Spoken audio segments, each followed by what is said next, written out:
And now on the line is Mark Henry. Mark is the Chief Communications and Marketing Officer with TU Dublin. Mark, welcome to Near FM.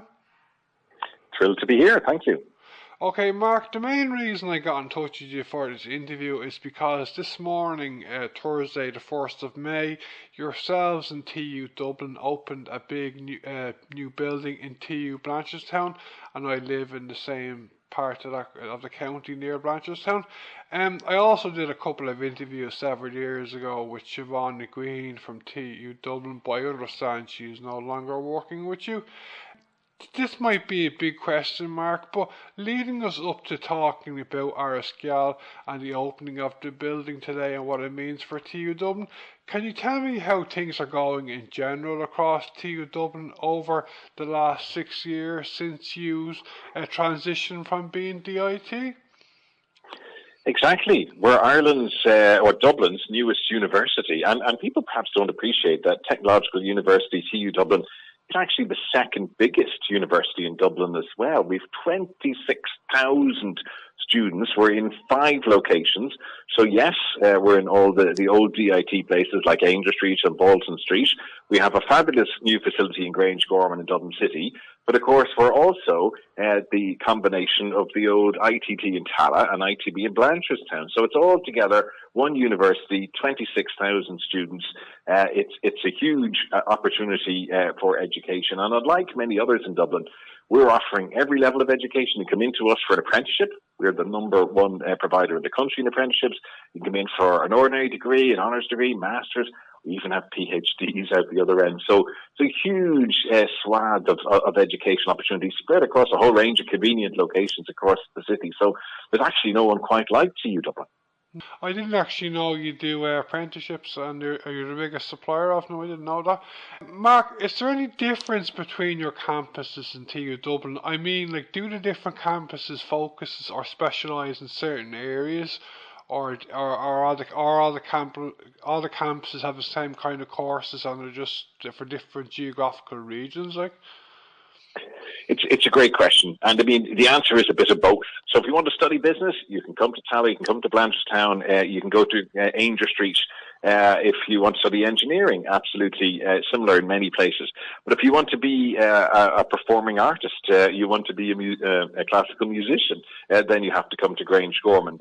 If you, like here in Blanchardstown, for example, we have a master's in digital arts.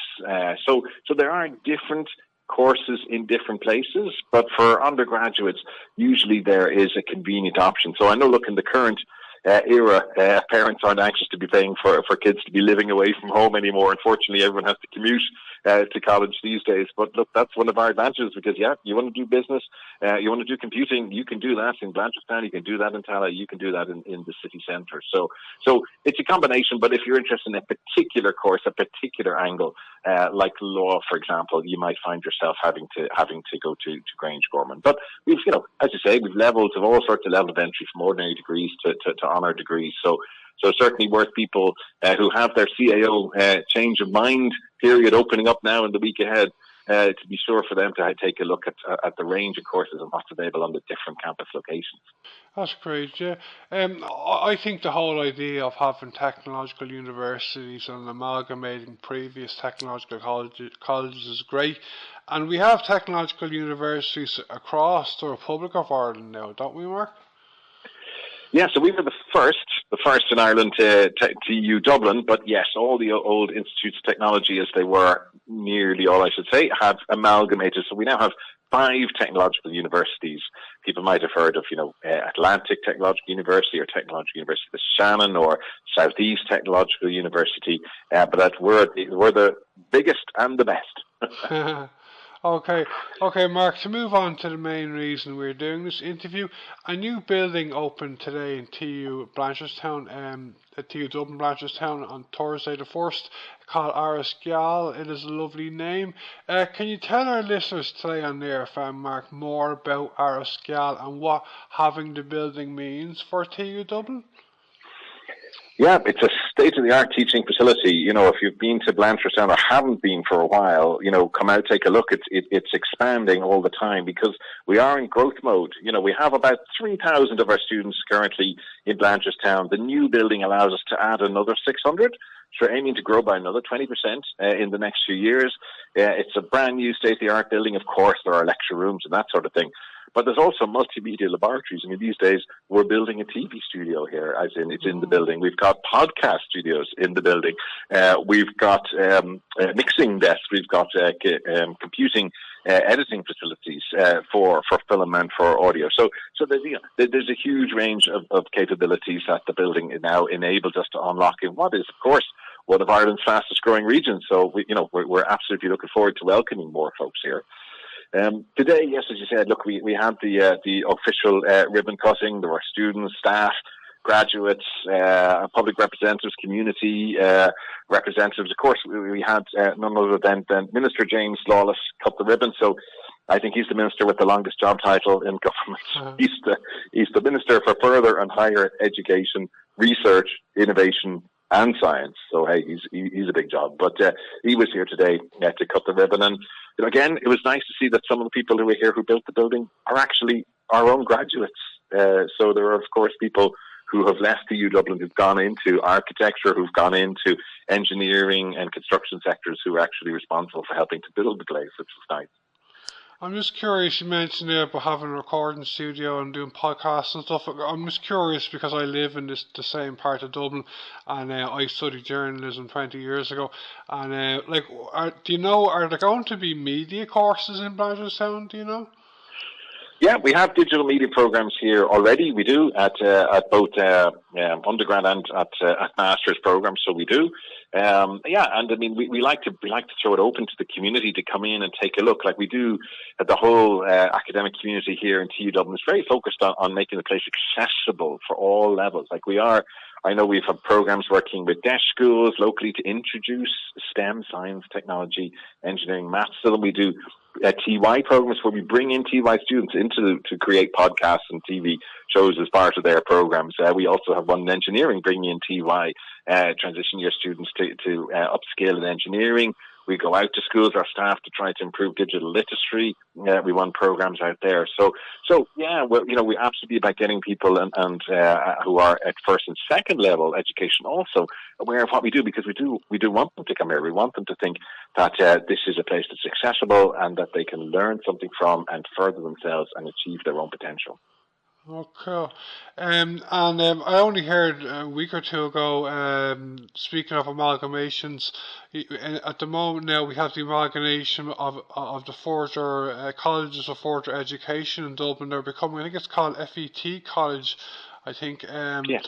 And do you have I think they have some kind of connection with you, do they, like as regards progressing? Exactly. So a lot of students, they may not have got the points after leaving CERT that they wanted, or they may not actually just know what they want to do. So a lot of folks will do a taster in a further education college. And then, yes, we work with them to provide direct entry. So if you do well on your further education program and you're saying, yeah, do you know what, marketing is for me, then great, we can take you through directly into an advanced diploma or into an ordinary degree level, straight from further education college. And then, if you decide to keep going, you can get an honours degree through that route without having to go through the CAO route. So in fact, we have more access entry positions available on all our courses than any other university does in Dublin. And we've got the number one provision for those who are on programs for disadvantaged backgrounds, like the HEAR programs or the DARE programs for those who have disabilities. So whether they're intellectual disabilities or whether they're physical disabilities. So in fact, we have a greater share. It's part of our mission, we see, really genuinely to help, no matter what people's route in life is. Education absolutely helps them fulfill their potential, helps them to get a stronger and a better job afterwards. And our graduates are the number one in Dublin for employability. We have more of our graduates in jobs 18 months after they finish here than any other university.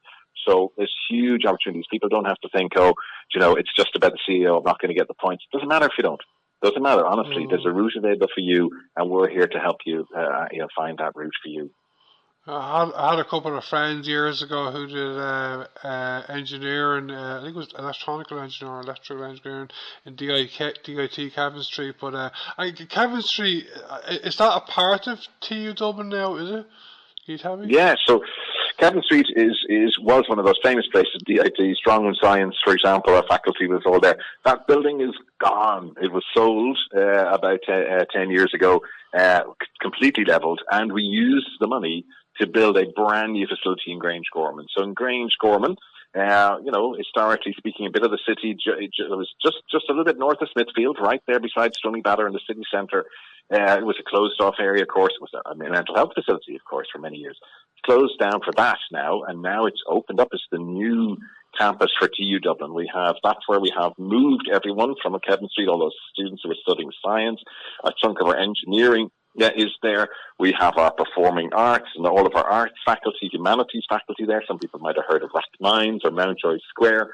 These are all moved now. Castlecurragh Street, all our hospitality, our catering is now on site in Grange-Gorman. And we're talking here today about the new building that we've launched in Blanchardstown. But I'll be back on to talk to you in September, October about our new library building and academic hub that we're building for students in Grange-Gorman. It's a huge facility, really, for our campus there is really going to be a jewel in the north inner city, and we're not even half through building it yet. There's a lot more good news to come over the decade ahead. Yeah, I visited yourselves in Grange-Gorman, must be several years ago. I interviewed Siobhan Quiheen. I know she's not with us anymore. Okay, it wasn't the only thing, but one of the things that inspired me to get in touch with you, Mark, for this interview is that I love the name Áras Geal. I'm an Irish speaker. Yes. And I learned yesterday that most of your buildings in TU Dublin Blanchardstown are actually named in Irish, aren't they, Mark? Correct. And in fact, people might be wondering what Áras Geal is. It's not Gael as in G-A-E-L, like, Gaelic. It's Geal, G-E-A-L, which is bright or light. So it's the house of light. And for us, that's about the energy, the ambition, the openness that we think is embodied here. It's a lovely, bright building. We hope people will come out and see it at one of our open days at some point, or through one of the many community things we have here. And also, we built it as entirely future-focused. It has zero fossil fuel footprint. It's all heavily insulated. We're powering it with air-source heat pumps. It's got the solar PV panels all over the roof, so it literally has a zero carbon footprint. Yeah, I love the way it's named Áras Geal, and it's a nice name. I love the way most of your buildings in Blanchardstown are named Áras Geal. Okay, Mark, you already mentioned you mentioned you got a new library in Grange-Gorman in September, October. Looking at TU Dublin in the forthcoming years, are there any other big developments you have planned in the university that you would like to maybe tell our listeners about? Yeah, I mean, like the number of kids coming through second level is growing, so we want to cater for them out the other end. So we are growing our provision, yes, here in Blanchardstown. We've talked about, yes, forthcoming, I mentioned in Grange-Gorman, also in Tallaght. We opened up a new sports centre and sports health facility in Tallaght there last autumn, and we're just finishing off a brand new building there that will open for student intake this September for new engineering facilities, new engineering labs, new hospitality, a training restaurant for people who want to learn in terms of culinary arts. So, yeah, we're in expansion mode. We want to accommodate for the huge growth that is happening in the population in Dublin and ensuring that we're educating the next generation to fulfill their potential and get the jobs of their dreams.